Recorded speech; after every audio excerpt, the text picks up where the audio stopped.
Mehmonlar, assalomu alaykum. Bugun mana shu go'zal koshxonaga uzoq yaqindan to'plangan hurmatli aka-uka, opa-singillar, tabarruk muhtarama munis onaxonlarimiz va otaxonlarimiz, o'shlik aziz mehmonlar, qon qarindoshlar, hammanglarga assalomu alaykum. Xush kelibsizlar. Bugun mana shunday chiroyli go'zal davrada ajoyib tarixiy O'sh shahrida sizlar bilan diydor ko'rishayotganimizdan benihoya xursandmiz. Shaxsan men bugün mana ustoz san'atkor Sherali Jo'rayev bilan birga kelganimdan juda ham xursandman. Bu yerda o'tirgan aka-ukalarimizni chehrasini ko'rib, sizlarni chiroyli davrada ajoyib dasturxon atrofida mazza qilib, buyuk san'atkorlar ajoyib qo'shuqlardan bahramand bo'lamiz deb niyat qilib kelib o'tirganinglarni ko'rish bu o'zi bir chiroyli baxt. Qolaversa o'zbek, qirg'iz xalqini birgalikda, ahilchilikda chiroyli yashayotganini ko'rsak, biz san'atkorlar faqat xursand bo'lamiz. Men sizlarni hammanglarga yaxshi kayfiyat tilamoqchiman. Endi ustoz mana qo'shiqlarni boshladilar. Xudo xolasa, bugun sizlarni tilinglarda qanday qo'shiqlar armon bo'lib qolgan bo'lsa, ana shu qo'shiqlarning hammasi nazarimda aytiladi.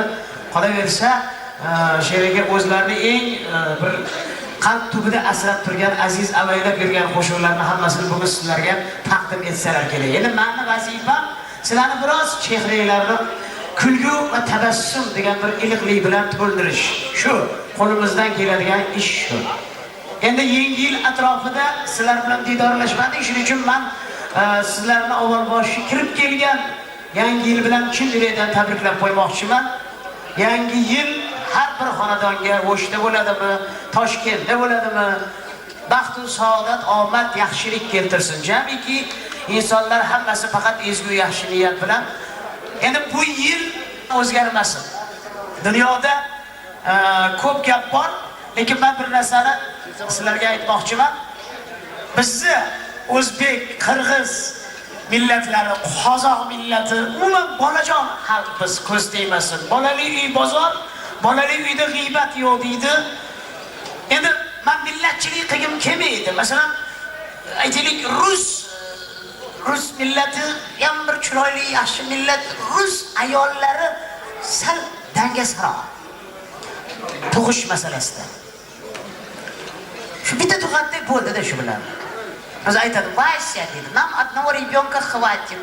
У меня фигура портится", deydi. Endi meni kechirasizlar, men o'zbek yo qirg'iz ayolini bir figura haqida gapirganini hech eshitmaganman. Iloji bo'lsa kechasi 3 ta shu erini uyg'otadi. Dadasi. Ha! Qirmay bolalar uyg'onib ketadi. Uyg'onsa uyg'onursan. Hech narsa qilayotganimiz yo'q. Mana shuni aytyapman, dadasi, hech narsa qilayotganimiz yo'q. Vaqt ketyapti. Hozir tong otadi, yorug' bo'ladi. Mana bu qo'shnimizda 14 ta, bu yoq qo'shnimizda 16 ta.